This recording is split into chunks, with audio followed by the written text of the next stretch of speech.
सत्संगत जी, प्यार से कहना धन निरंकार जी कि ये परमात्मा पूर्ण है, इसका किया सब पूर्ण है। जो दिया वो भरपूर है, जो नहीं दिया और हमारी इच्छा है कि जीवन में वो वस्तु आए, वो व्यक्ति आए, तो उसमें भी परमात्मा को बेहतर पता है। तो फिर अगर किसी ने उस बात पे कोई टिप्पणी कर भी दी तो उसका प्रभाव मन पे नहीं, बस ये ही कि इस परमात्मा से जुड़े हैं तो सब कुछ मिल गया है, इस परमात्मा ने जो दिया है वो काफी है। तो कैसे ये संतुष्टि की बात मन में जब आती है, एक मन से इस परमात्मा का हर हाल में शुक्राना आता है, तो ही वाकई ही जीवन बहुत आसान हो जाता है। एक मन में बातों का बोझ नहीं रहता, एक मन में किसी के कहने से कुछ बात का इस तरह चोट नहीं पहुंचती, ठेस नहीं पहुंचती। और अगर किसी के शब्द कुछ सुन भी लेते हैं जो अच्छे नहीं, उसको मन से बाहर निकालना और उसी समय उस व्यक्ति के लिए भी मन में कोई नफरत का भाव या एक बुरा सोच उसके लिए नहीं बैठती, ना ही ये उम्मीद भी आती है कि अब इस इंसान ने बुरा भला बोल तो दिया है, पर ये जब तक माफी नहीं मांगेगा, माफ नहीं करेंगे, तो ऐसे भी भाव फिर मन में उपज नहीं लेते। क्योंकि जब वो भी पल में देख करके किसी ने कुछ कहा तो वो बात को अनसुना करना भी ये चेतनता है। इस बात को पकड़ के रखना नहीं हमेशा के लिए। कोई घटना घट गई सो घट गई, एक किसी ने कोई बात बोल दी तो बोल दी। अगर हम और गहराई में भी जाएं तो वो बात बोलने के समय भी कुछ शब्द ही तो मुंह से निकले थे, वो शब्द को दिमाग में घर ना करने दें तो मन को ठेस भी नहीं पहुंचती। तो ऐसी चेतनता को इस ब्रह्म ज्ञान के बाद हर किसी ने हर पल अपनाना है कि चाहे परिस्थिति, लोग, कुछ भी, कैसा भी समय, पर खुद को स्थिर रखना एक अपने ही मन की बात है। एक परमात्मा के एहसास को हर समय इसमें रहकर सिमरन रूप से एक ध्यान बनाकर निराकार पे पूरा विश्वास बनाना भी फिर एक हम पे ही निर्भर करता है कि हम डगमगा जाएं या पूर्ण रहे, पक्के रहे इस रास्ते पर जो सच्चाई का रास्ता ये ब्रह्म ज्ञान मिला है, इस पे विश्वास पूरा बना के रखें। जब इस परमात्मा से एक प्रेमा भक्ति का नाता ये ब्रह्म ज्ञान द्वारा ये परमात्मा हर समय दिखता है, हर एक में दिखता है, हर एक से प्यार होता है। इस परमात्मा से प्यार होने के बाद तो कैसे ये जीवन हर समय भक्ति के ऊपर आधारित, ये विश्वास के ऊपर, ये आनंद की अवस्था, ये सुकून की अवस्था, जहाँ मन स्थिर है, एक जीवन बहुत ही सहजता से चलता ही जा रहा है। तो कैसे हर किसी में वो एक योग्यता है कि ये जीवन मिला है तो ऐसा जीवन जिए जैसे जीवन को संतों ने सिखाया जीना, खुद जी के।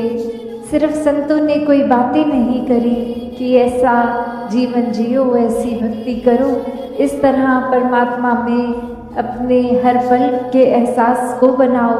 नहीं, भक्तों ने खुद जिया है और फिर ये संदेश चाहे किसी भी रूप में दिया हो, वो संदेश यही है कि जीवन में ये प्रायोरिटी, ये प्राथमिकता जब तक परमात्मा है तब तक ही जीवन सफल जीवन है। वरना तो दुनिया के उतार चढ़ाव, ये माया रूप, आज कैसा रूप है कल कैसा है, बदलता है, कुछ आज है कल नहीं है।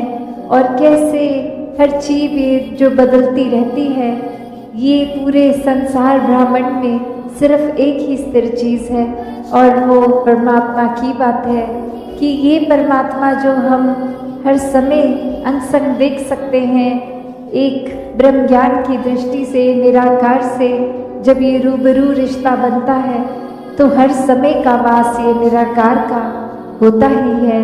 भक्त की जो श्रेष्ठ अवस्था कही गई है, तो ऐसे ही ज्ञानी होना हर एक के लिए संभव है। और एक ज्ञानी अवस्था आने के लिए सिर्फ और सिर्फ जो त्याग करना है वो अहंकार का, अपने आप के होने का, तभी इस परमात्मा में एक में खो पाएंगे। वरना तो ये अहंकार अगर मन में टिका है तो निराकार मन में नहीं टिक सकता। तो ये परमात्मा को जितना ही मन में हम बसाएंगे उतने ही हमारे अवगुण दूर होते जाएंगे। वरना तो अहंकार में रहेंगे तो यही सोच चलेगी कि हमसे श्रेष्ठ कोई नहीं है, एक हमारे जैसा बल किसी में नहीं है, हमारी सोच, हमारी बुद्धि कोई भी छोटा सा काम करके अपने आप को ही मन ये सर्वश्रेष्ठ मान लेता है। तो फिर ऐसे अहंकार में रहेंगे तो इस परमात्मा की बनाई हुई रचना, जो चाहे मानव रूप में भी कितने अलग अलग हैं, कहीं भी निवास करते हों, अलग अलग जगहों पे, अलग अलग कल्चर पे, तो एक नफरत के कारण वो बन जाते हैं कि इनका खाना पीना रहना हमारे जैसा नहीं है, तो ये प्यारे नहीं हैं, हम श्रेष्ठ हैं। तो ऐसे और अनेक और भी भाव आ जाते हैं, चाहे वो जाति पाति का आधार बना लेता है कोई, या और कोई भी कारण बना लेता है नफरत करने का। पर बात तो वही कि जब परमात्मा से प्यार हो जाता है तो इसके बनाए सब बंदों में यही परमात्मा दिखता है और फिर वो भेदभाव खत्म हो जाता है। सिर्फ प्यार खुद बनकर ये प्यार आगे बांटने का काम होता है। कैसे फिर हर एक में ये जो हम बार बार सुकून की बात आज सत्संग में सुन रहे थे, तो वही बात है कि जब अंधकार का एक धुआं छटेगा तो ही सुकून का सवेरा सामने है। परमात्मा के अंदर रहे, हर समय रहे, कामकाज अपने सारे करते हुए, अपनी किसी भी रिस्पॉन्सिबिलिटी से पीछे ना भागते हुए, तो वो भक्तिमय जीवन है जब हर सांस में परमात्मा का एहसास हो, हर सांस में इसी के अंदर रह रहे हैं, ये विश्वास हो। ये भक्ति फिर इच्छाओं से उठकर ये जिज्ञासिक अवस्था से कि अपनी पहचान करनी है, तो ब्रह्म ज्ञान द्वारा ही वो संभव है। और फिर ब्रह्म ज्ञान को जीना है, क्योंकि सिर्फ ब्रह्म ज्ञान लेने से ही मुक्ति हो ये तब तक पॉसिबल नहीं जब तक ब्रह्म ज्ञान को जिए नहीं जीवन में। तो ये ज्ञानी अवस्था भक्त की जो श्रेष्ठ अवस्था कही गई है, तो ऐसे ही ज्ञानी होना हर एक के लिए संभव है। और एक ज्ञानी अवस्था आने के लिए सिर्फ और सिर्फ जो त्याग करना है वो अहंकार का, अपने आप के होने का, तभी इस परमात्मा में एक में खो पाएंगे। वरना तो ये अहंकार अगर मन में टिका है तो निराकार मन में नहीं टिक सकता। तो ये परमात्मा को जितना ही मन में हम बसाएंगे उतने ही हमारे अवगुण दूर होते जाएंगे। इस परमात्मा को भी शामिल किया गया, वरना तो एक दौड़ भाग ही लगी रहती है। आज कुछ ये चाहिए, कल कुछ और चाहिए, आज ये जो मिल गया, कल फिर प्रार्थना कि इसको बदल दिया जाए। इस तरह नहीं हो जीवन। एक उपलब्धि है तो इतने सालों से उसी उपलब्धि पे है, कोई प्रमोशन नहीं हो रहा। एक उस तरह की इच्छाएं चाहे छोटी सी हो, वो एक बच्चे के अंदर भी हो सकती है और किसी वृद्ध के अंदर भी वो इच्छाओं ने तो अपना काम करते जाना है।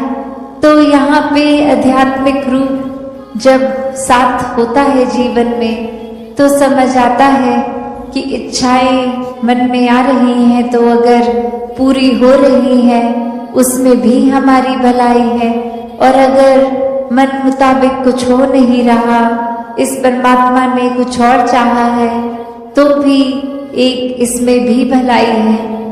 तो कोई संकीर्णताओं में, कोई छोटी छोटी चीजों को पकड़ के भक्त नहीं बैठते।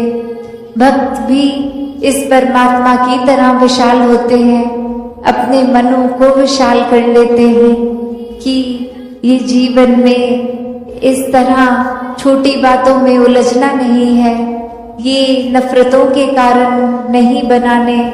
जीवन में सिर्फ एक बहते जाना है इस परमात्मा की रजा में, इस निराकार की रजा में, हर पल में शुक्राना भाव लेकर ये जीवन को जीते जाते हैं। और हर समय यही सिखाया है भक्तों ने कि ये समाज में, घर परिवार में, गृहस्थ में रहकर ही भक्ति को करना है। इस निरंकार, इससे जुड़कर ही ये मानवीय गुण हमेशा हमारे अंदर रह पाएंगे।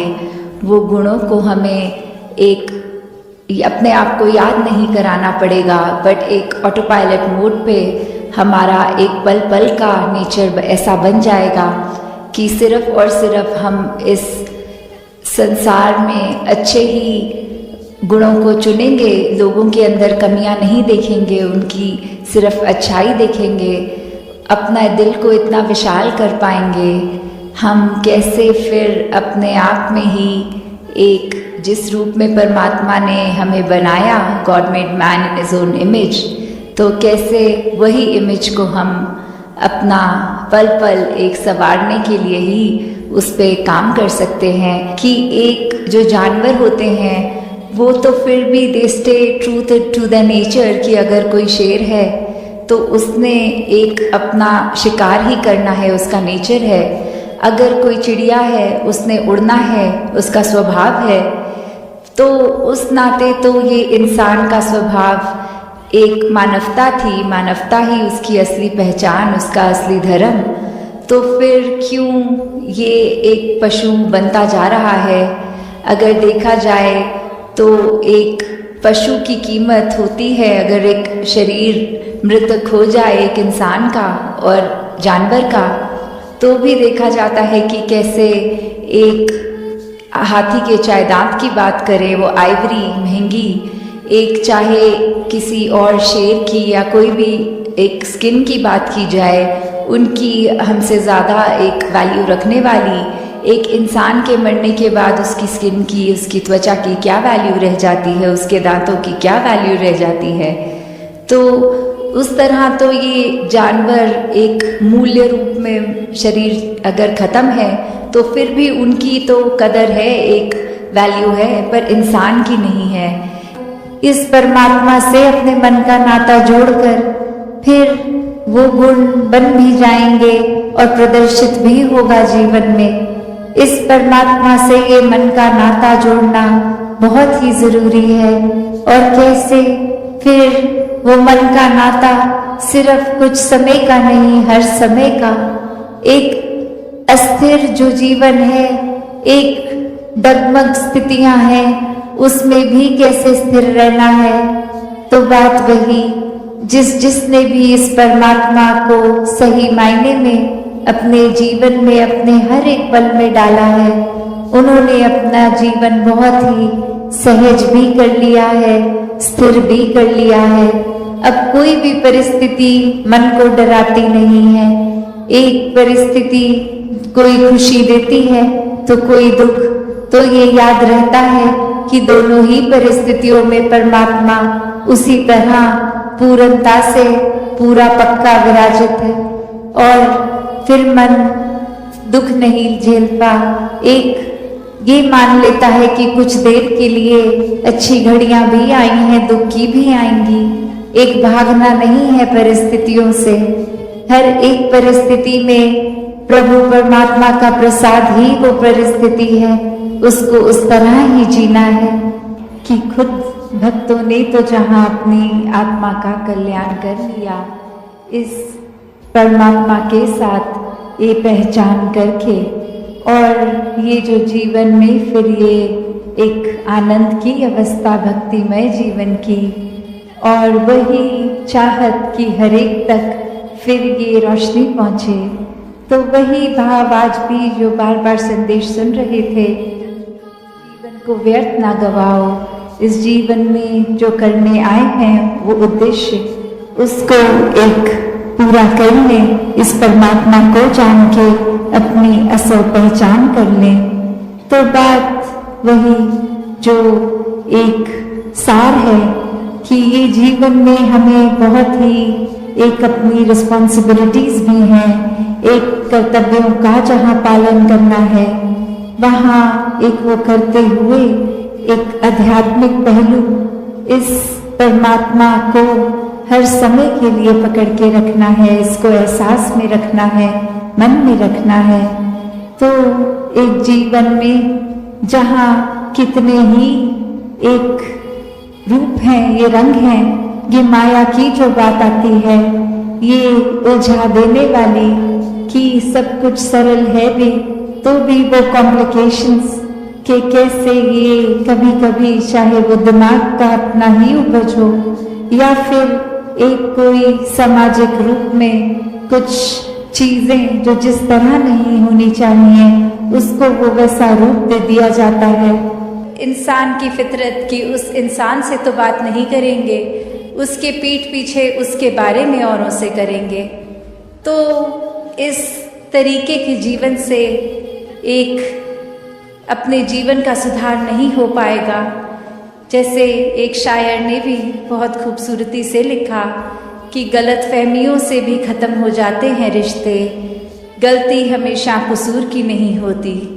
कि अक्सर ये बात ज़रूरी नहीं कि कोई गलती ही हो, एक कसूर अगर किसी का है, एक वजह वो गलती नहीं, पर वो हमारी ही सोच, हमारी ही परसेप्शन, हमारा ही नज़रिया किसी को गलत देखने के लिए।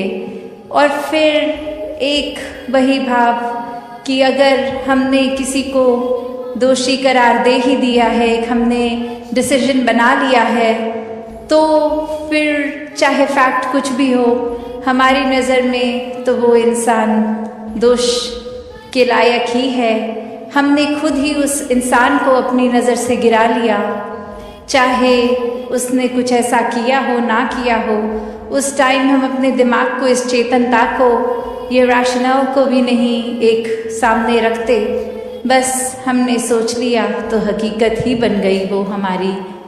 तो अक्सर संसार में इंसान अपने बहुत सारे ऐसे सत्य बना लेता है, तो कैसे वो सच्चाई हमने सोच ली, वो कल्पना कर ली, तो वो एक हमारा ही नज़रिया, वो माय वे और द हाईवे वाली बात कि जो मेरे सोच है वही सही है, औरों की राय मैटर नहीं करती, औरों का तरीका मैटर नहीं करता।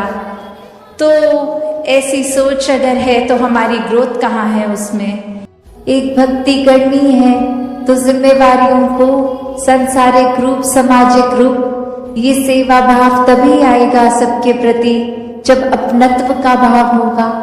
तो ऐसे तो जीना है एक अपने कर्तव्यों को पूरे करते करते।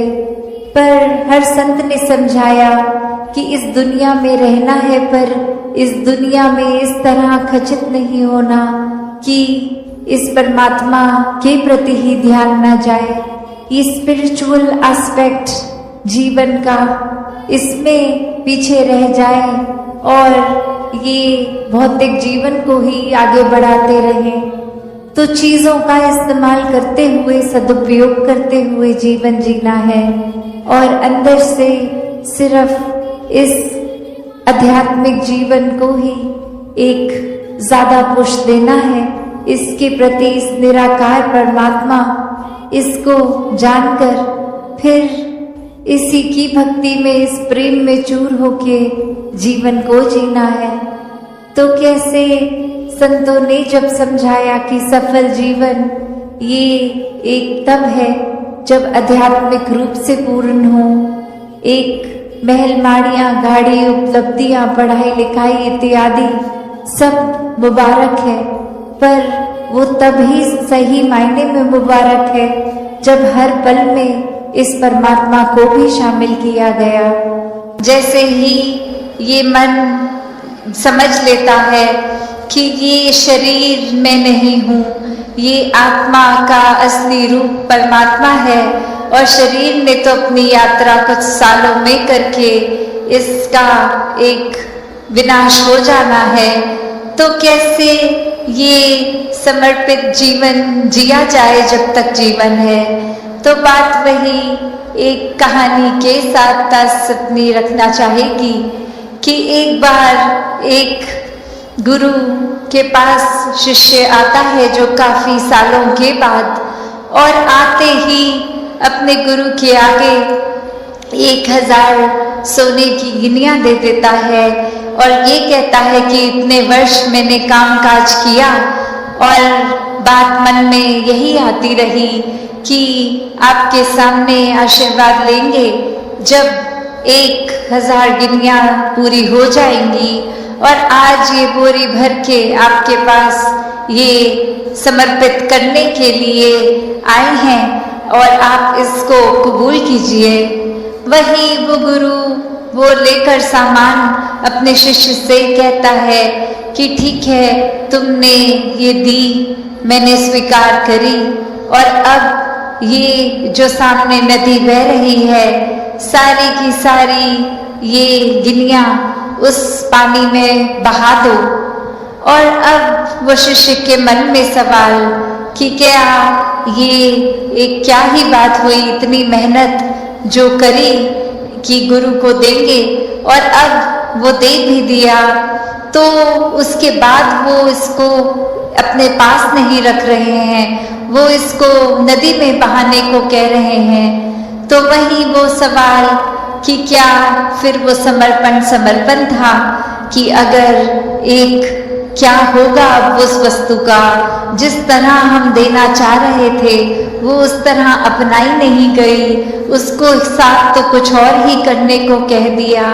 ब्रह्म ज्ञान के प्रति एक रुझाव होना, एक हुए इसके ही एहसास में अगर रहा जाए तो ये परमात्मा हमारे जीवन में और गहराई से उतरता है। कैसे फिर जहाँ बात अभी जिक्र भी अहंकार का हुआ कि कैसे फिर मन हमारा अक्सर इतना ज़्यादा, किसी ने थोड़ी तारीफ क्या कर दी, वो ही बात में इतना अपने आप को श्रेष्ठ मानते हुए एक ऐसी विचारधारा के अंतर्गत रोज जीना उठना खाना बैठना शुरू कि अब हमसे श्रेष्ठ तो कोई नहीं। हर एक जीवन में हमने सोसाइटी में कुछ मान सम्मान पा भी लिया, तो वो मान सम्मान एक किसी तरह की अपनी ही अहंकार का कारण बने नहीं। जहाँ जिस रूप में भी हम जीवन में प्लेस्ड हैं वो हमारे लिए अहंकार का कारण नहीं, विनम्रता का कारण होना चाहिए कि अगर कोई जिम्मेवारी किसी रूप में है, चाहे वो घर के ही छोटे यूनिट में जिस तरह का भी, या समाज में या कोई भी, तो वो एक हमें अपॉर्चुनिटी मिल रही है, मौका मिल रहा है और सेवा करने का, अंदर से अपने पात्र को और खाली करने का। क्योंकि फिर वही बात जहाँ एक फाइन लाइन होती है, एक बहुत ही संकीर्ण सी एक रेखा, जो एक हमारे मनोबल की बात और एक अहंकार की बात, कि कैसे एक हम अपनी सेल्फ रिस्पेक्ट और ईगो के बीच में जो एक लाइन है कि अक्सर हम ये बात तो हर किसी को सिखाया जाता है कि एक दूसरे का मनोबल बढ़ाओ, वो मोटिवेशन बढ़ाओ, पर कहाँ वो मोटिवेशन को अब हमारे ही मन में हमने उस तरह लेना है कि वो एक जिस काम के लिए है वो अपना काम उस तरह करे, वो अहंकार की तरफ ना जाए। एक रंग के आधार पे, कल्चर के आधार पे ये भेदभाव होने, ये मन में नफरतें आनी फिर संभव नहीं होती, क्योंकि हर एक में परमात्मा के फिर दर्शन है। तो कौन बड़ा कौन छोटा, कौन अपना कौन पराया, सभी अपने, सभी जैसे हम हैं, हमारे अंदर परमात्मा तो हर एक में भी। तो बात वही, फिर ये इंसानों से भी प्यार होता है। फिर संतों को तो हर समय परवाह अपने से ज्यादा औरों की होती है। जैसे एक कहानी भी अक्सर हम सबने बहुत बार सुनी है कि एक बार एक समुद्र किनारे हाई टाइड आ जाती है, वो लहरें ज्यादा उठ उठ के समंदर तट पे आ जाती हैं और जैसे ही वो लो टाइड हो जाती है, वो पानी नीचे वापस गिरता है, तो वो लहरों के साथ आई हुई मछलियां वही समुद्र किनारे तड़पने लगती हैं, क्योंकि वो पानी के बहाव के साथ वापस अंदर पानी में नहीं आ सकती अब। तो वही एक बच्चा जो एक एक मछली को तड़पता देखकर उसकी पूरी कोशिश की एक मछली पकड़ के पानी में वापस डाल दिया जाए, फिर दौड़ के आकर दूसरी तड़पती मछली को पकड़ के डाल दे। और वही एक उसका मित्र सवाल करता कि एक मछली को तो पकड़ लोगे, पर यहाँ तो बहुत मछलियां हैं, कैसे हर एक की मदद कर पाओगे, कैसे हर एक के प्राण बचा पाओगे? तो जवाब वही कि है, चाहे एक को ही मैंने पकड़ के पानी में डाल दिया तो मैंने इसके जीवन में कितना बड़ा एक योगदान दे दिया, इसको बचा लिया। I made a difference to this one। ऐसे करते करते एक बात वही कि अक्सर हम भी सोचते हैं कि हम एक ही इंसान हैं, तो हमारे कोई काम करने से अच्छा बुरा क्या ही प्रभाव पड़ सकता है, क्या ही एक डिफरेंस हम ला सकते हैं। तो बात वही कि संतों ने युगों युगों से यही समझाया, अभी भी समझा रहे हैं कि संसार में अगर हर जगह आग लगी है तो खुद एक आग को बढ़ावा ना देने का काम किया जाए, आग बुझाने वाला काम किया जाए। सात संगत जी, दान काज। सत्संग जी, प्रेम से कहना।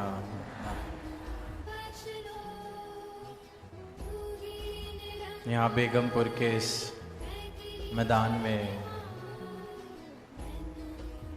सत्य का जिक्र हो रहा है, परमात्मा का जिक्र हो रहा है, प्रभु की प्राप्ति की जा सकती है, ये आवाज़ दी जा रही है। हमने प्रभु को प्राप्त किया है, ये गवाही दी जा रही है।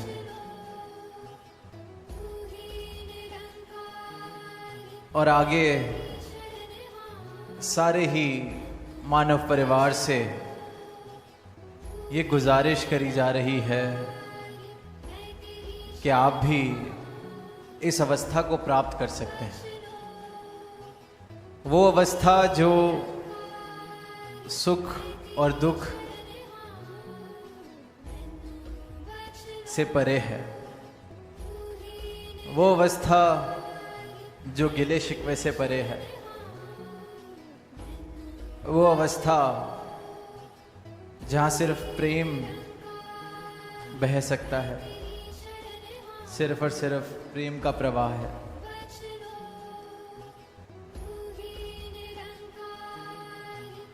वो अवस्था जहाँ दूर बैठा परमात्मा जिसको आवाज़ देने का प्रयास कर रहे हैं,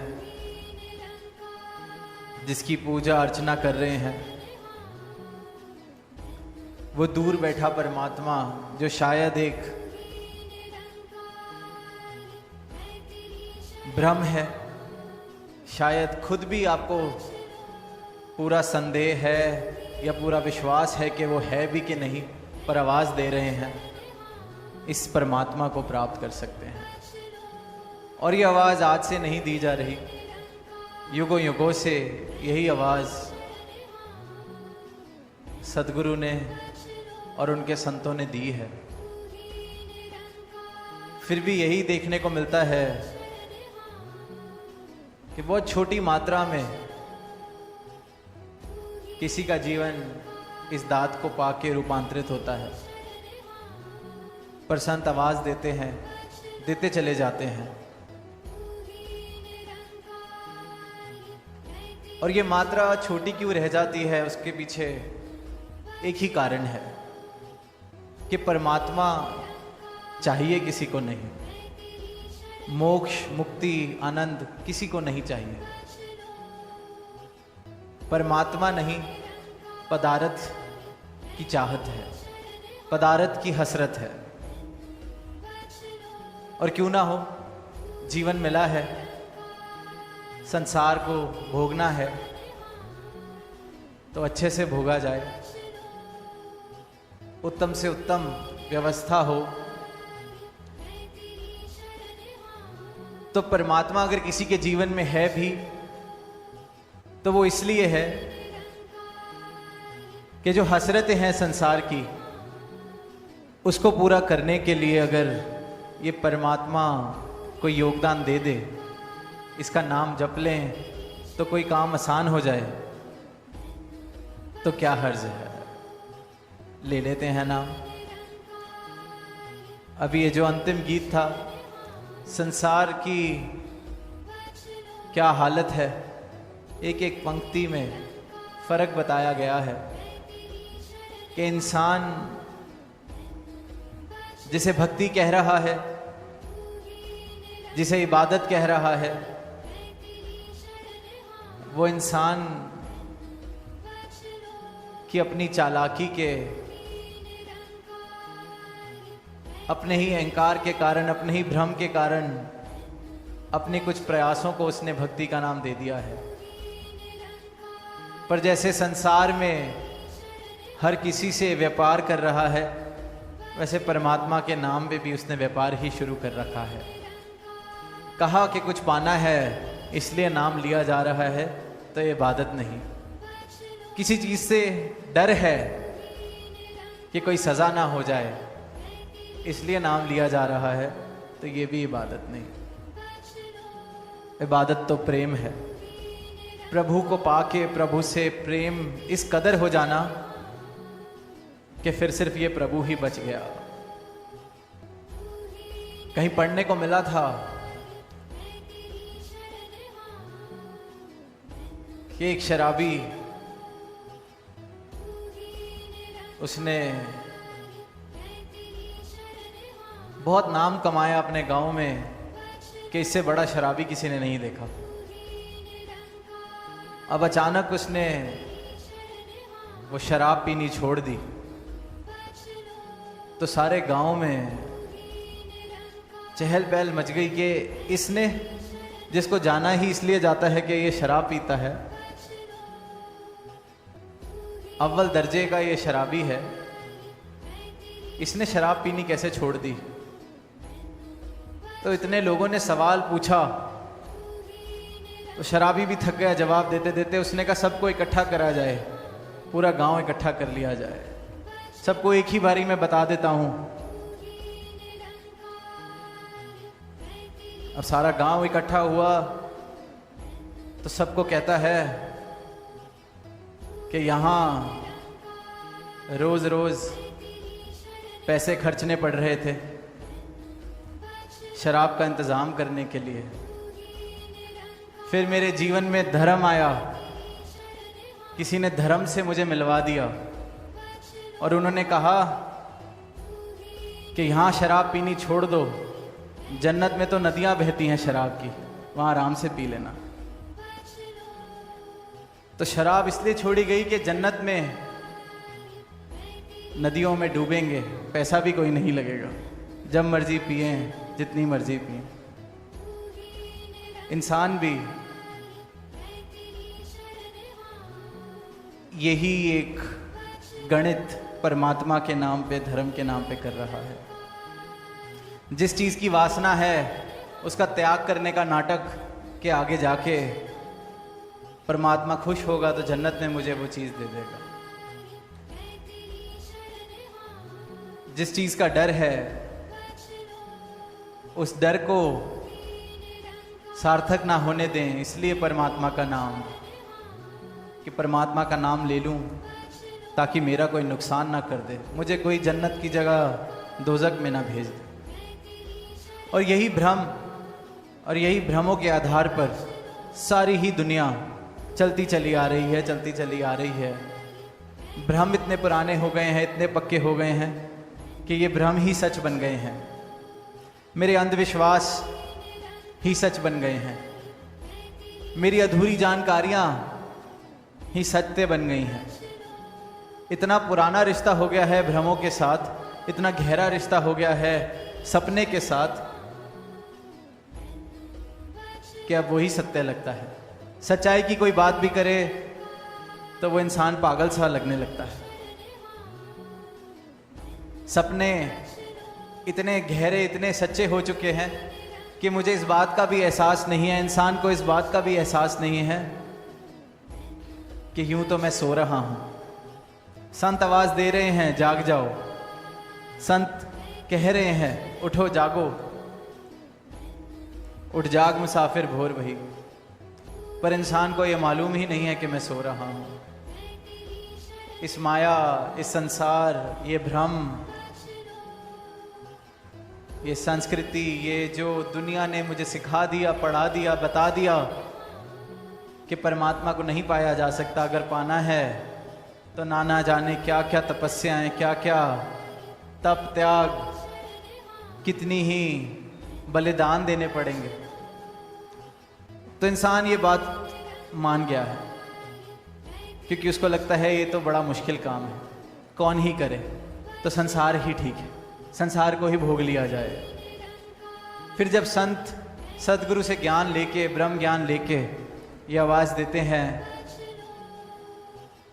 कि पाया जा सकता है, पाया क्या बल्कि तुम अंश ही हो इस परमात्मा के, तो ये जो सत्य है उस स्वप्न के आगे, उस सपने के आगे ये सत्य झूठा मालूम लगने लगता है, क्योंकि रिश्ता इतना गहन हो चुका है, रिश्ता इतना पुराना हो चुका है अपने भ्रमों के साथ। और इन भ्रमों से निजात केवल और केवल सदगुरु दिला सकते हैं। और एक ही विधि, एक ही उपाय मुझे मेरी पहचान करा देते हैं। जिस पहचान का जिक्र हो रहा है, जिस ज्ञान का जिक्र हो रहा है, ब्रह्म ज्ञान, और कुछ नहीं, सीधे सीधे सरल सरल तरीके से बोला जाए तो मेरी अपनी पहचान है। जिस परमात्मा को मैं साधन बना के बैठा हूं, वो साधन नहीं, वही साध्य है। वो रास्ता नहीं, वो मंजिल है। वो कोई साधन नहीं है कहीं पहुंचने का, बल्कि जहां पहुंचना है वो मंजिल ही परमात्मा है।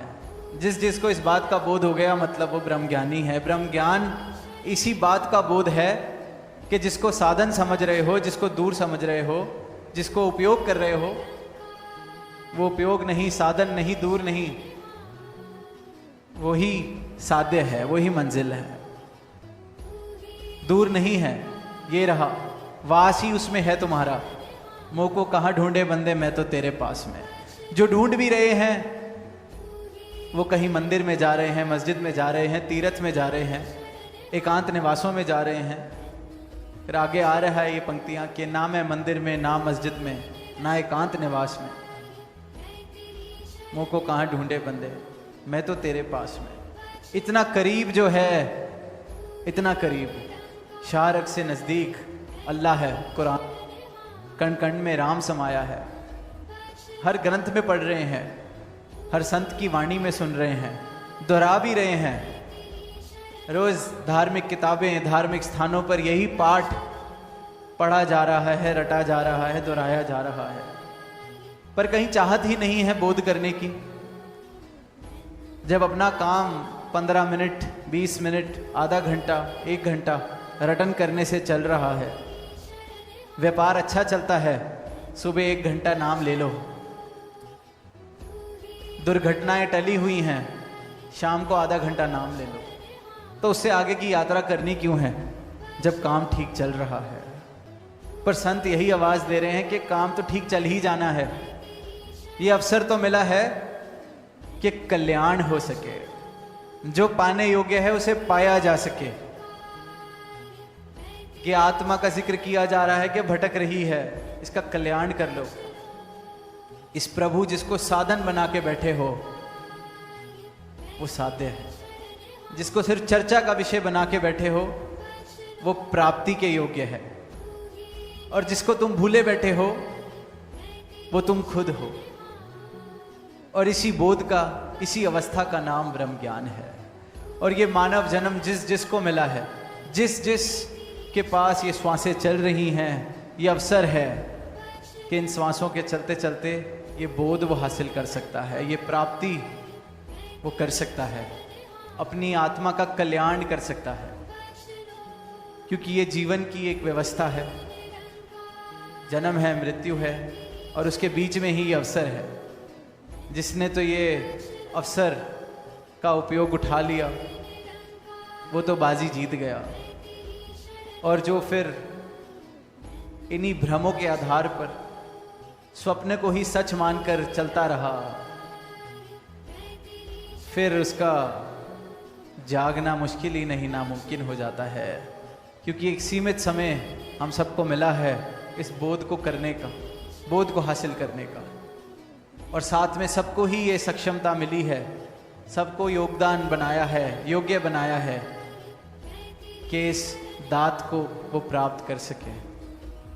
तो आज इस मैदान में यही एक बात कह के दास इजाज़त चाहेगा कि जो भी वंचित हैं पर जिज्ञासा है, जो भी भ्रमों से अपने तंग आ चुके हैं, एक अवसर है कि भ्रमों से निजात पा ली जाए इस ब्रह्म की प्राप्ति से। साथ संगत जी प्रेम से कहना, साथ संगत जी प्यार से कहना, धन निरंकार जी। साथ संगत जी आशा करता हूँ सतगुरु माता जी की कृपा से आप सभी अच्छे होंगे। साथ संगत जी आप जी के चरणों में बहुत ही सुंदर सत्संग विचार, जिसका विषय है सेवा का महत्व। आइए साथ संगत जी जानते हैं। साथ संगत जी, सेवा का अर्थ है निस्वार्थ भाव से दूसरों की सहायता करना और समाज के प्रति अपनी जिम्मेदारी निभाना। यह न केवल व्यक्ति के आत्म विकास का माध्यम है, बल्कि सामाजिक सद्भाव और मानवता के उत्थान का भी आधार है। साथ संगत जी,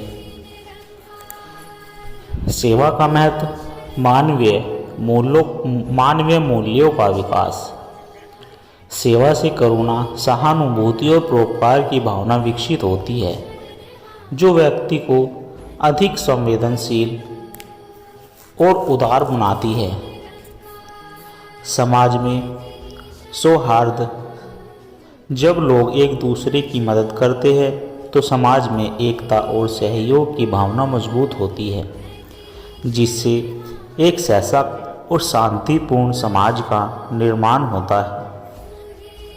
सेवा करने से व्यक्ति को आंतरिक संतोष और मानसिक शांति मिलती है, जो आत्मिक सुख का एक महत्वपूर्ण स्रोत है।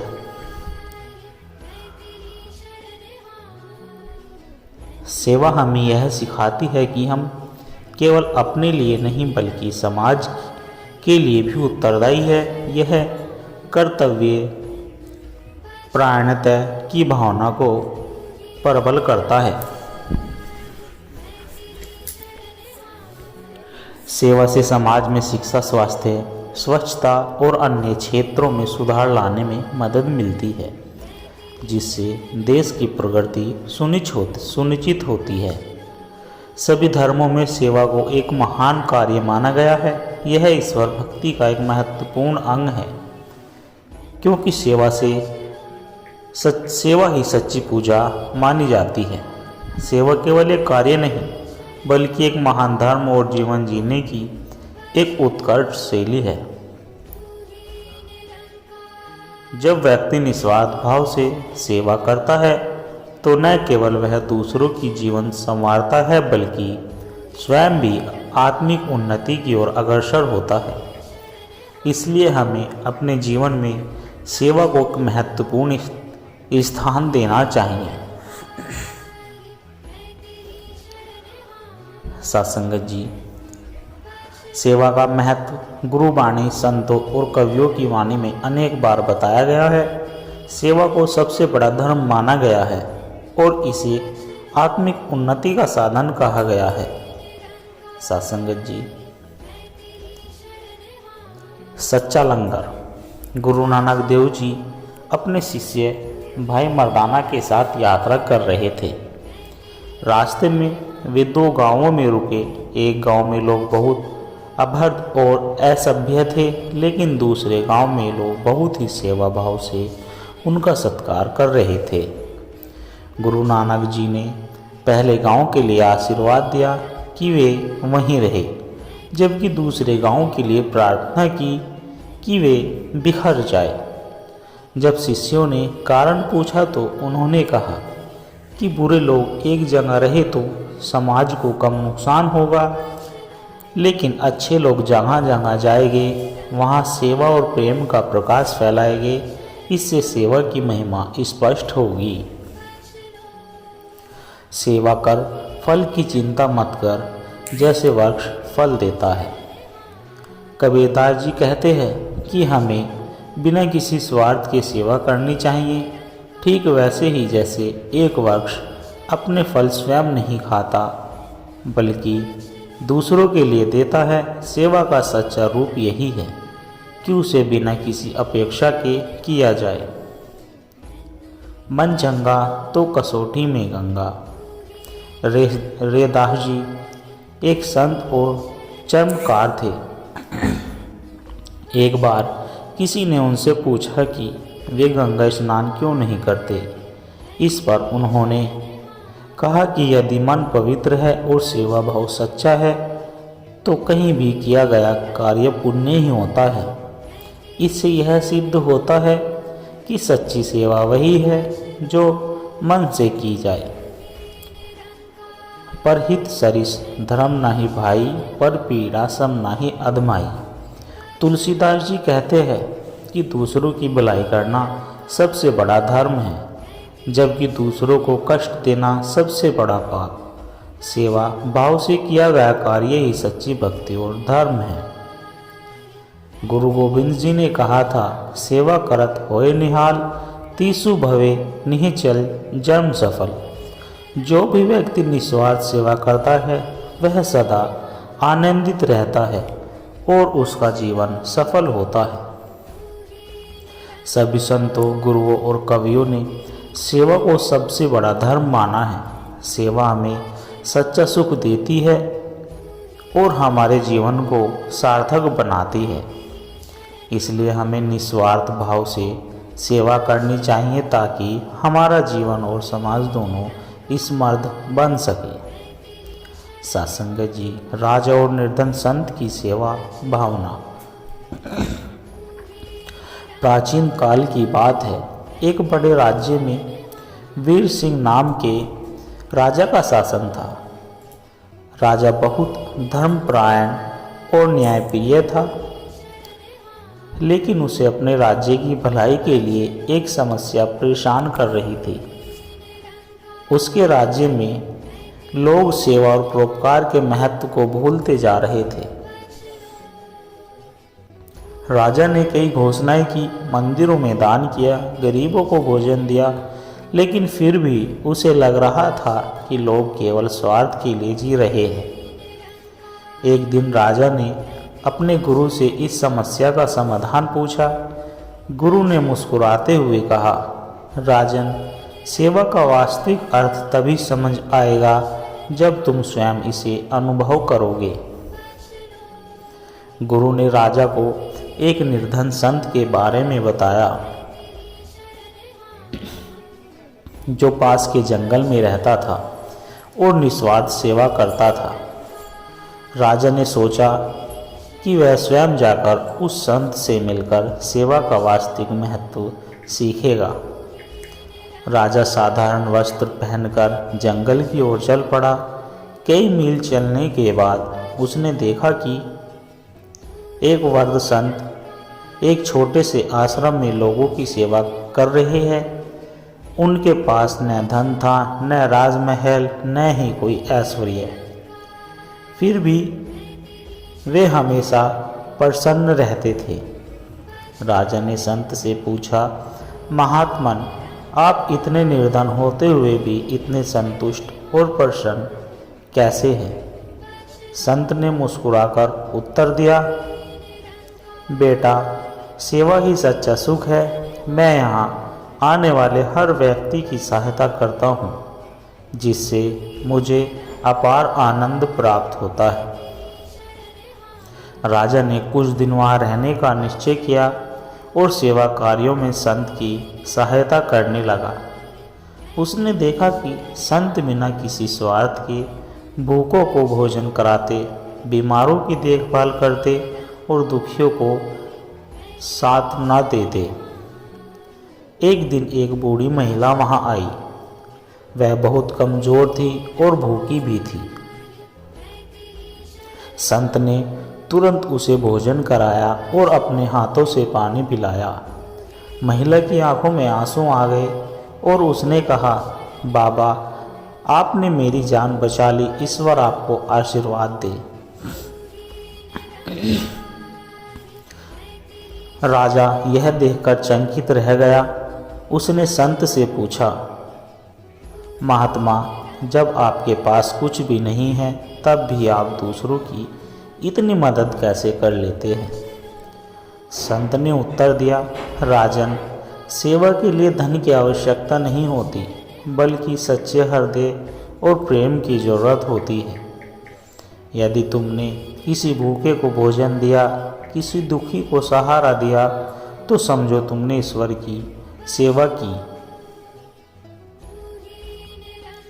कुछ दिन सेवा करने के बाद राजा को एहसास हुआ कि सच्ची खुशी और संतोष केवल सेवा में ही है। वह वापस अपने महल लौटा, लेकिन अब उसका हृदय पूरी तरह बदल चुका था।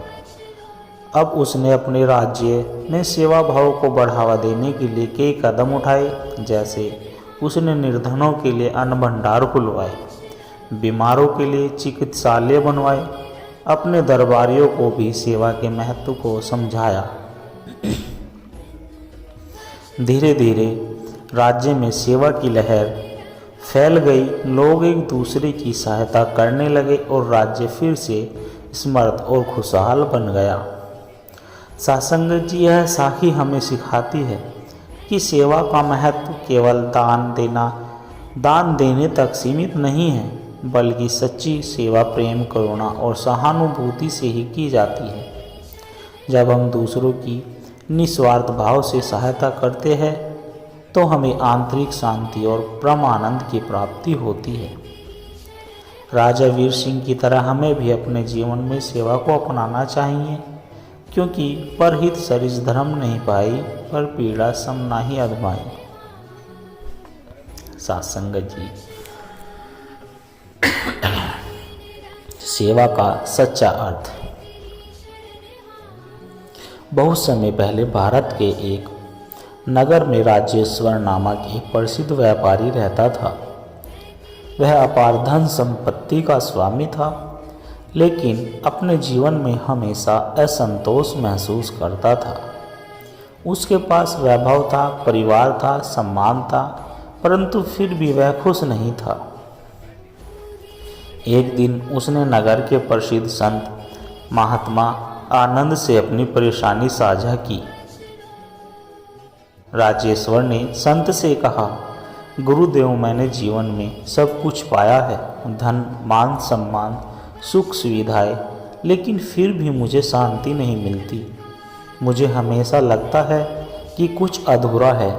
संत मुस्कुराए और बोले, पुत्र, सच्चा सुख केवल लेने में नहीं बल्कि देने में है। जीवन में सेवा का भाव हो तो आत्मिक संतोष मिलता है। राजेश को यह बात समझ में नहीं आई। उसने पूछा, परंतु गुरुदेव, मैं तो पहले से ही गरीबों को दान देता हूँ, मंदिरों में चढ़ावा चढ़ाता हूँ, फिर भी संतोष क्यों नहीं मिलता? महात्मा आनंद ने कहा, दान और सेवा में अंतर है। तुम दान तो दे रहे हो, लेकिन क्या तुमने कभी किसी ज़रूरतमंद की वास्तविक सहायता की? क्या तुमने किसी का दुख समझा? राजेश्वर चुप हो गया। महात्मा ने उसे अगले दिन मिलने के लिए कहा और कहा कि वे उसे सेवा का वास्तविक अर्थ समझाएंगे। अगली सुबह महात्मा आनंद ने राजेश्वर को एक गांव की ओर चलने के लिए कहा। वहां पहुंचकर उन्होंने देखा कि एक बूढ़ा व्यक्ति सड़क किनारे पड़ा था। वह भूखा और बीमार लग रहा था। संत ने राजेश्वर से कहा, इसे भोजन दो। राजेश्वर ने अपने नौकर को आदेश दिया कि वह व्यक्ति को भोजन दे, लेकिन महात्मा ने उसे रोका और कहा, नहीं, स्वयं सेवा करो। सेवा हृदय से की जाती है, नौकरों से नहीं। पहली बार राजेश्वर ने अपने हाथों से उस बूढ़े व्यक्ति को भोजन खिलाया, जब उसने भोजन खाया तो उसकी आंखों में कृतज्ञता के आंसू थे। उसने कांपते हुए हाथों से आशीर्वाद दिया, भगवान तुम्हारा भला करे बेटा। राजेश्वर का हृदय पिघल गया। उसे लगा जैसे किसी अद्भुत शांति का अनुभव हो रहा हो। इसके बाद महात्मा आनंद उसे एक अनाथालय ले गए। वहाँ छोटे छोटे बच्चे थे जो बिना माता पिता के बड़े हो रहे थे। संत ने कहा, इन बच्चों के लिए तुम्हारे पास क्या है? राजेश्वर ने अपने पास से कुछ सोने की मुद्राएं निकाली और संत को देने लगा। लेकिन संत ने कहा, नहीं, केवल धन नहीं, अपने समय और स्नेह की सेवा भी दो। राजेश्वर ने बच्चों के साथ समय बिताना शुरू किया। उसने उनके साथ खेलना शुरू किया, उनकी कहानियाँ सुनी और उन्हें प्यार दिया। धीरे धीरे वह उनके जीवन का एक हिस्सा बन गया। अब वह महसूस कर रहा था कि सच्ची खुशी क्या होती है। एक दिन नगर में महामारी फैल गई। कई लोग बीमार पड़ने लगे। राजेश्वर ने सोचा कि वह अपने परिवार के साथ सुरक्षित स्थान पर चला जाए। लेकिन तभी उसने देखा कि महात्मा आनंद बीमारों की सेवा में लगे हुए थे। राजेश्वर ने उनसे कहा, गुरुदेव, यह बहुत खतरनाक है, आपको अपना ख्याल रखना चाहिए। संत ने मुस्कुराकर उत्तर दिया, पुत्र, सेवा का सच्चा अर्थ यही है, जब दूसरों को सबसे अधिक ज़रूरत हो तब उनके लिए समर्पित रहना। राजेश्वर को अब सब कुछ स्पष्ट हो गया। उसने भी बीमारों की देखभाल करने में अपना पूरा समय लगा दिया। उसने धन का उपयोग करके दवाई मंगवाई, चिकित्सकों को बुलवाया और स्वयं बीमारों की सेवा की। धीरे धीरे महामारी पर नियंत्रण पा लिया और नगर के लोग राजेश्वर के इस नए रूप को देखकर आश्चर्यचकित थे। जब महामारी समाप्त हुई तब महात्मा आनंद ने राजेश्वर से पूछा, अब बताओ, क्या तुम्हें शांति मिली? राजेश्वर की आंखों में आंसू थे। उन्होंने कहा, गुरुदेव, आज मुझे समझ आया कि असली सुख केवल धन में नहीं आता, बल्कि सेवा से आता है। आज मैं जितना प्रसन्न हूँ उतना पहले कभी नहीं था। अब राजेश्वर ने अपने जीवन को सेवा के लिए समर्पित कर दिया। उसने अपने व्यापार से अर्जित धन का एक बड़ा भाग गरीबों और ज़रूरतमंदों की सहायता के लिए लगा दिया। उसने अस्पताल, अनाथालय और विधवालय खुलवाए। लेकिन सबसे महत्वपूर्ण बात यह थी कि अब वह केवल दान नहीं करता था, बल्कि स्वयं सेवा करता था। सत्संगत जी, इस कहानी से हमें यह शिक्षा मिलती है कि सेवा केवल धन देने तक सीमित नहीं है। सेवा का सच्चा अर्थ समय देना, प्रेम देना और निस्वार्थ भाव से किसी की सहायता करना है। जब हम सेवा भाव से कार्य करते हैं तो न केवल दूसरों का जीवन संवरता है, बल्कि हमें भी आत्मिक शांति और सच्चे सुख की प्राप्ति होती है। सेवा ही सच्चा धर्म है, सेवा ही सच्चा सुख है। सत्संगत जी, सच्ची खोज। बहुत समय पहले की बात है। एक नगर में आरव नाम का एक युवक रहता था। वह अत्यंत बुद्धिमान और धनवान था, लेकिन उसके मन में हमेशा एक प्रश्न उठता था, जीवन का सच्चा उद्देश्य क्या है? उसने विद्वानों से पूछा, शास्त्रों में पढ़ा, मंदिरों में पूजा, लेकिन उसे कोई संतोषजनक उत्तर नहीं मिला। उसका मन हमेशा बेचैन रहता था। एक दिन नगर में एक महान संत महात्मा दिव्यानंद ने आगमन की सूची मिली। कहा जाता था कि वे आत्मज्ञान प्राप्त कर चुके थे और जिसने भी उनसे मार्गदर्शन लिया उनका जीवन बदल गया। आरव ने निश्चय किया कि वह संत से मिलकर अपने प्रश्नों का उत्तर खोजेंगे।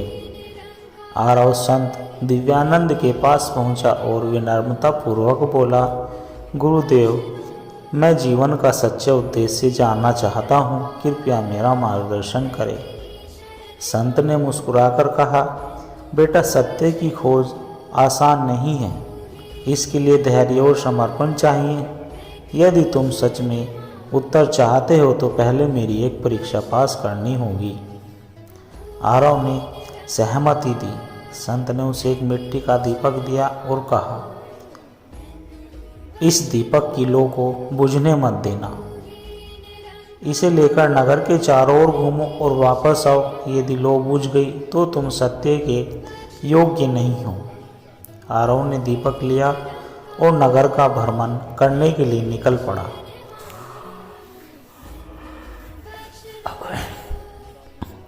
आरव बहुत सावधानी से दीपक को पकड़े रहा। वह इस बात का ध्यान रखता कि हवा से लौ बुझ न जाए।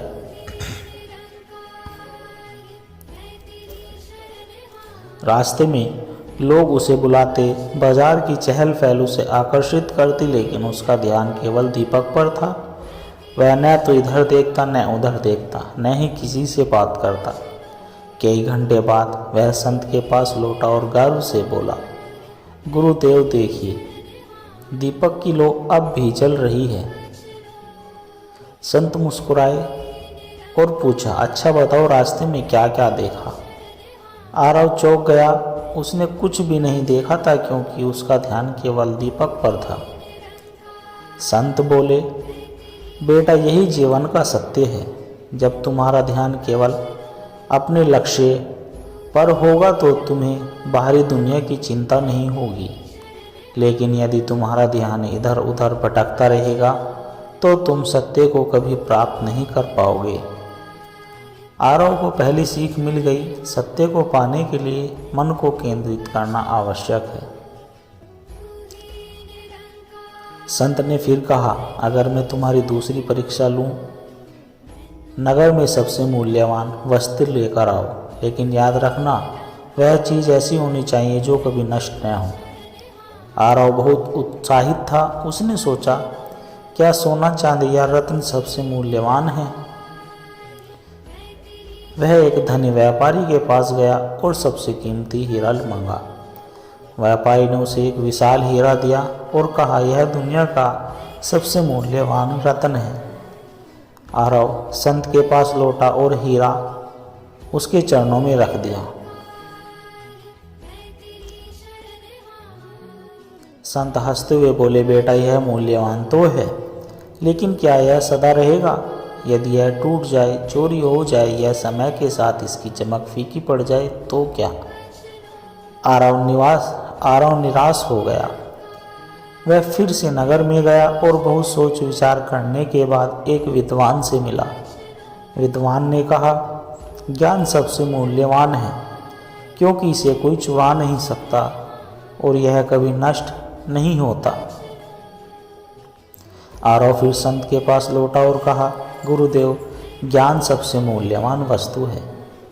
संत ने सहमति से सिर हिलाया और कहा, सही कहा, लेकिन यह भी अधूरा उत्तर है। ज्ञान तभी उपयोगी है जब उसे सही उद्देश्य के लिए प्रेरित किया जाए। जीवन का सबसे मूल्यवान तत्व प्रेम और सेवा है, क्योंकि यह अनंत है। इसे जितना बांटोगे उतना ही ज़्यादा बढ़ता है। आरव को दूसरी सीख मिली, सच्ची संपत्ति धन की नहीं बल्कि प्रेम और सेवा है। अब संत ने अंतिम प्रश्न पूछा, आरव, यदि तुम्हें कोई भी चीज़ चुनने का अवसर मिले, धन, यश, ज्ञान या शांति, तो तुम क्या चुनोगे?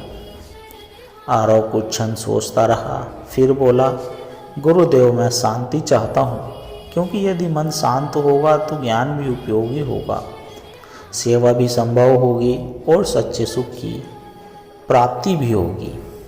संत ने प्रसन्न होकर कहा, बिल्कुल सही।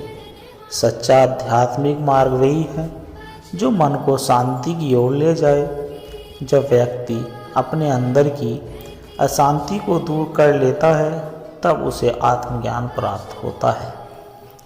आरव को अब अपने प्रश्नों के उत्तर मिल चुके थे। उसने संत के चरणों में प्रणाम किया और संकल्प लिया कि अब वह अपने जीवन को सेवा, प्रेम और आत्मिक साधना में लाएगा।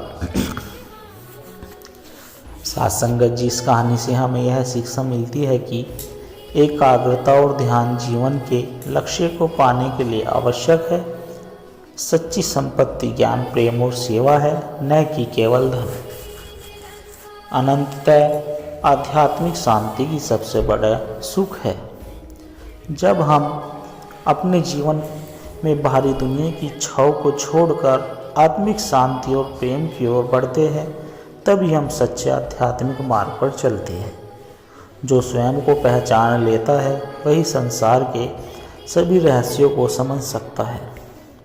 साथ संगत जी, आप जी को दास के द्वारा कहे गए आध्यात्मिक कहानी विचार, प्रेरणादायक कहानी विचार अच्छे लगे हो तो लाइक, कमेंट, शेयर और चैनल को सब्सक्राइब कर दे और दास को आशीर्वाद दे कि आप जी के चरणों में हर रोज़ ऐसे ही विचार लेकर आता रहे। साथ संगत जी, प्यार से कहना, धन निरंकार जी।